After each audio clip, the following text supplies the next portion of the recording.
आज ही डाउनलोड करें Skymet mobile app, पूछे मौसम का हाल अपनी पसंदीदा भाषा में और रहे बाकियों से एक कदम आगे। नमस्ते दोस्तों, स्काईमेट वेदर में आप सभी का बहुत बहुत स्वागत है। मेरा नाम महेश पलावत है। आज 4 मार्च हो गई है और हम देखेंगे कि अगले कुछ दिनों के दौरान किस तरह से मौसम करवट बदलने वाला है। ये तो आपको मालूम ही है कि फरवरी के आखिर से जो हैवी स्नोफॉल हुआ है, वो मतलब लास्ट में एकदम जो फरवरी के 2-3 दिन बचे थे, उसी समय सबसे ज्यादा हैवी स्नोफॉल पहाड़ों पर हुआ और ओलावृष्टि हुई। पंजाब, हरियाणा, राजस्थान, ये सारे कई इलाके थे जहां पर भारी ओलावृष्टि हुई, बारिश हुई, फसलों को काफी ज्यादा नुकसान हुआ। पहाड़ों पर भी तबाही का आलम रहा, यानी कि बादल फटने जैसी घटनाएं हुई, ग्लेशियर टूटा, लोगों की जान गई, जान माल को नुकसान हुआ, ये सारा हुआ। और ये वेस्टर्न डिस्टर्बेंस का असर अभी भी दिखाई दे रहा है। अगर हम देखें तो वेस्टर्न डिस्टर्बेंस अभी भी पहाड़ों के ऊपर बना हुआ है, लेकिन धीरे धीरे वो आगे निकल रहा है। अगर देखें तो ये जो वेस्टर्न डिस्टर्बेंस जब आगे निकल रहा है तो इसका जो असर देखेंगे हम, तो इसमें आप देखिए कि आज भी कुछ इलाकों में बारिश और स्नोफॉल होगा और ये हिमाचल और उत्तराखंड में ज्यादा होगा। गिलगित बाल्टिस्तान, मुजफ्फराबाद, लद्दाख और जम्मू कश्मीर, ये जो इलाके हैं, यहाँ पर काफी ज्यादा राहत मिल जाएगी। तो ये वेस्टर्न डिस्टर्बेंस आगे निकल रहा है। इसके पीछे एक और नया वेस्टर्न डिस्टर्बेंस आप देख सकते हैं। ये देखिए, ये जो दिखाई दे रहा होगा आपको, ये 9 तारीख को पहुंचेगा पहाड़ों पर, 9 तारीख की शाम तक पहुंचेगा। तो और अब हवाएं जो है वो उत्तर पश्चिम दिशा से चलने लगी हैं और काफी ज्यादा स्पीड पकड़ ली है इसने। पंजाब, हरियाणा, दिल्ली, उत्तर प्रदेश, बिहार, झारखंड और पश्चिम बंगाल, यहाँ पर हवाओं की रफ्तार अगले 2 दिनों तक, यानी कि आप कह सकते हो कि 6 मार्च तक काफी ज्यादा तेज रहेगी। और अगर, क्योंकि वैसे तो पानी कई जगह पर बरसा है, लेकिन जो हरियाणा के कई इलाके हैं, उत्तर प्रदेश के कई इलाके हैं, वहां पर तेज बारिश नहीं हुई है, तो किसान भाई अभी यहाँ पर पानी खेतों में लगाएंगे। तो अगर ये तेज हवा चलेगी तो फसल, क्योंकि अब बड़ी हो चुकी है, अगर पानी लगेगा तो तेज हवाओं के कारण बैठ सकती है, लेट सकती है, इसीलिए थोड़ा सा इंतजार करना जरूरी है। 7 तारीख से हवाओं की रफ्तार कम हो जाएगी, तब आप खेतों में पानी लगा सकते हैं। और जो पश्चिमी राजस्थान है, यहाँ पर भी हवा थोड़ी सी तेज चल रही है, तो थोड़ा सा ध्यान रखने की जरूरत है। इसके आगे मैं आपको बताता हूँ कि क्या होने वाला है। तो ये देखिए, अभी जो पहले मैप लगाया हुआ था मैंने, तो जब वेस्टर्न डिस्टर्बेंस आगे निकल जाता है तो क्या होता है कि हवाएं जो, जैसे उत्तर पश्चिमी हवाएं चलना शुरू हो गई हैं ऑलरेडी। या आपका पाकिस्तान के ज्यादातर इलाकों में, अफगानिस्तान में, सभी जगह पर तापमानों में भारी गिरावट दर्ज हुई है, मैक्सिमम और मिनिमम में, क्योंकि बादल हट गए हैं। और यहाँ पर भी आप देखिए, पंजाब, हरियाणा, ये जो इलाके हैं, पश्चिमी राजस्थान, गुजरात के कुछ इलाकों में अभी टेम्परेचर गिरे हैं। अब राजस्थान और गुजरात में मैक्सिमम टेम्परेचर गिरेंगे और धीरे धीरे ये पूर्वी भारत यानी मध्य भारत, उत्तर प्रदेश, ये सारे इलाकों में भी टेम्परेचर थोड़े से गिर सकते हैं तेज हवाओं के कारण। ये होगा। अगर ये बारिश की बात करें तो बारिश आप देखेंगे कि पाकिस्तान के कई इलाकों में काफी अच्छी बारिश हुई है और उसी तरह से जम्मू कश्मीर, हिमाचल प्रदेश और जो लद्दाख वगैरह है, गिलगित बाल्टिस्तान, मुजफ्फराबाद, यहाँ पर भी तेज बारिश के साथ स्नोफॉल भी हुआ है। उत्तराखंड में बारिश की गतिविधियां कम हो गई है, नेपाल की पहाड़ियों पर भी हुई है और ये नेपाल में और पूर्वोत्तर राज्यों में थोड़ी सी बारिश हुई है। और आप देखेंगे पंजाब और हरियाणा के कुछ इलाकों में भी पिछले 24 घंटों में बारिश की गतिविधियां देखने को मिली है। और जो भारी बारिश हो रही थी केरल में, वो कम हो गई है। केरल में बारिश काफी ज्यादा कम हो गई है। तो पूरा भारत, बाकी जो इलाके हैं वो सारे सूखे हैं। अगर हम अब देखें तो देखिए, ये मैप से भी, ये जो सैटेलाइट पिक्चर है, इसमें भी आप बहुत आराम से अंदाजा लगा सकते हैं कि वेस्टर्न डिस्टर्बेंस किस तरह से आगे निकल गया। भारत का नक्शा है, तो यहाँ पर पहले यहाँ पर था वेस्टर्न डिस्टर्बेंस, आपने देखा होगा कि वेस्टर्न आगे था। अब ये वेस्टर्न डिस्टर्बेंस इस जगह पर आ गया है, यानी पूरा लेह वगैरह से होता हुआ ये धीरे धीरे आगे चला जाएगा। तो इस तरह से ये चेंजेस आना शुरू हो जाएंगे। अब अगर हवाओं की रफ्तार देखो, तो हवाओं में अगर हम देखेंगे, तो हवाओं की रफ्तार में अगर हम देखें तो इसमें, हाँ, ये थोड़ा सा पेन चल नहीं रहा, कोई बात नहीं। तो ये हवाएं जो है काफी तेजी से, ये जो ये डायरेक्शन होता है, तो जो ये टेल होती है, जो लाइन होती है, इस यानी कि इस तरफ जा रही है हवा और यहां से आ रही है। और ये जो बार बनी होती है, ये इस तरह से, इसको हम कैसे नापते हैं? अगर एक डंडा है तो वो 10 नॉट है। 10 नॉट का मतलब 18, उसको 2.4 से अगर डिवाइड कर देंगे, मतलब 1.8 से डिवाइड करेंगे तो वो किलोमीटर पर आवर हो जाएगा। या नॉट्स में अगर हम बात करते हैं, 2 डंडे हैं तो 20 नॉट है। अगर 2.5 डंडा है, मतलब कि जो आधा होता है, तो वो 5 का होता है।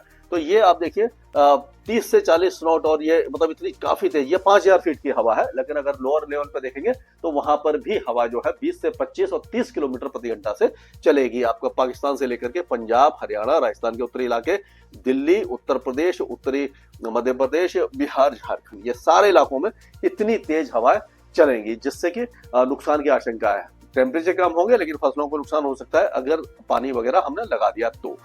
और अगर ये देखें हम कि इस समय वेदर कैसा रह रहा है, तो आज का अगर ये देखते हैं तो आज ये जो वेदर एक्टिविटी कुछ इलाकों में आपको दिखाई देगी, उसके बाद ये हट जाएगी।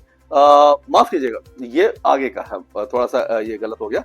अब क्या देखेंगे हम कि आज तो जो जैसे वेदर एक्टिविटी कुछ होगी, उसके बाद 5 तारीख से 5, 6, 7 और 8 यानी कि 4 दिनों तक पूरे भारत का मौसम लगभग साफ बना रहेगा। बहुत ज्यादा कोई वेदर एक्टिविटी नहीं होगी।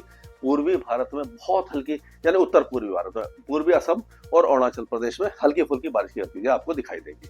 बाकी पूरे इलाके का मौसम शुष्क रहेगा, टेम्परेचर बढ़ जाएंगे, गर्मी फिर से थोड़ा सा बढ़ने लग जाएगी। लेकिन वेस्टर्न डिस्टर्बेंस का सिलसिला अभी थमा नहीं है। वेस्टर्न डिस्टर्बेंस एक के बाद एक आते रहेंगे, और ऐसा लग रहा है कि जो 9 तारीख की रात को वेस्टर्न डिस्टर्बेंस आएगा, जो मैप में गलती से दिखाया था आपको, वो 9 तारीख का है। इसमें आप देखिए वेस्टर्न डिस्टर्बेंस पहुंचने लगेगा, तो ये जो अफगानिस्तान के उत्तरी इलाके हैं, उत्तरी पाकिस्तान है, ये सारे इलाकों में बारिश और स्नोफॉल ज्यादा होगा, कि वहां पर वेस्टर्न डिस्टर्बेंस की इंटेंसिटी ज्यादा होगी। गिलगिट बाल्टिस्तान, मुजफ्फराबाद, लद्दाख और जम्मू कश्मीर के कुछ इलाकों और हिमाचल के कुछ इलाकों में रेन और स्नोफॉल शुरू हो जाएगा। ये 9 तारीख का है। अब अगर 10 तारीख को देखें तो 10 तारीख में जो ये वेदर एक्टिविटी बढ़ जाएगी। आप देखिए पाकिस्तान के साथ साथ अफगानिस्तान के उत्तरी इलाकों के साथ साथ ये गिलगिट बाल्टिस्तान, मुजफ्फराबाद, लद्दाख, जम्मू कश्मीर और हिमाचल में, यहाँ पर ऊंचे पहाड़ों पर भारी स्नोफॉल एक बार फिर होगा। निचले इलाकों में केवल बारिश होगी। ये वेस्टर्न डिस्टर्बेंस उतना मजबूत नहीं है जो लगातार हमने देखे थे, जो मार्च के शुरू में और फरवरी के आखिर में। और उत्तराखंड में इस समय कोई खास वेदर एक्टिविटी नहीं होगी। आप देखिए जो लैटिट्यूड है उत्तराखंड के नीचे है और ये ऊपर है, तो ऊपर से ही निकलता हुआ दिख रहा है। उत्तराखंड में बहुत हल्की ऊंचे पहाड़ों पर हल्की बर्फबारी या एक आध जगह पर हल्की बारिश हो सकती है।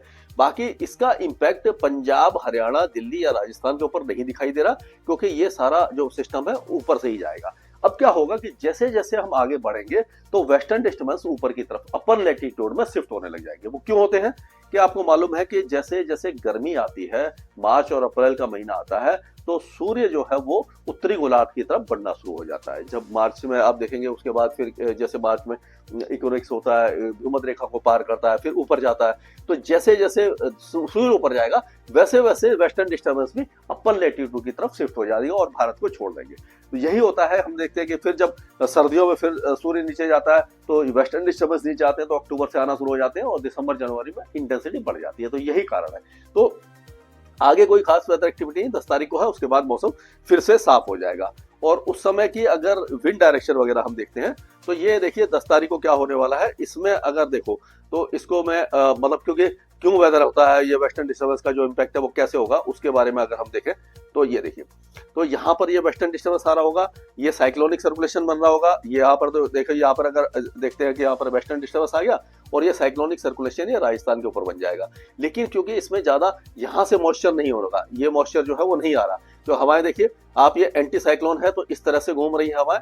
तो यहाँ से अगर ये मॉइस्चर आ रहा होता है जैसे पहले आ रहा था, तो ये हवा के कारण ये पाकिस्तान के दक्षिणी इलाकों में और पंजाब, हरियाणा, उत्तरी राजस्थान में बारिश हो जाती। लेकिन क्योंकि हवाएं यहाँ पर उल्टी हैं, सूखी हवाएं चल रही हैं, तो ये जो cyclonic circulation, induce cyclonic circulation है, इसमें कोई मॉइस्चर ज्यादा नहीं होगा, तो बारिश की संभावना नहीं है। इसीलिए पहाड़ों पर ही बारिश होगी। यानी कि जो मैप मैंने बारिश का दिखाया था उसी को मैं इस तरह से दिखा रहा हूँ।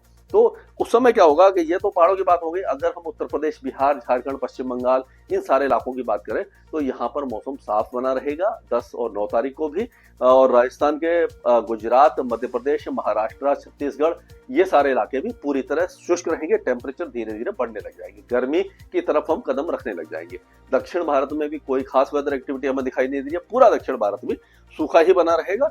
और इसी तरह से अंडमान और निकोबार द्वीप समूह और लक्षद्वीप में भी कोई वेदर एक्टिविटी नहीं होगी। ये हवाएं थोड़ी सी, ये जो यहाँ से चलेंगी, ये ट्रफ बनेगी, तो यहाँ पर कुछ बादल वगैरह आ सकते हैं मुंबई और ये कर्नाटक के तटों पर।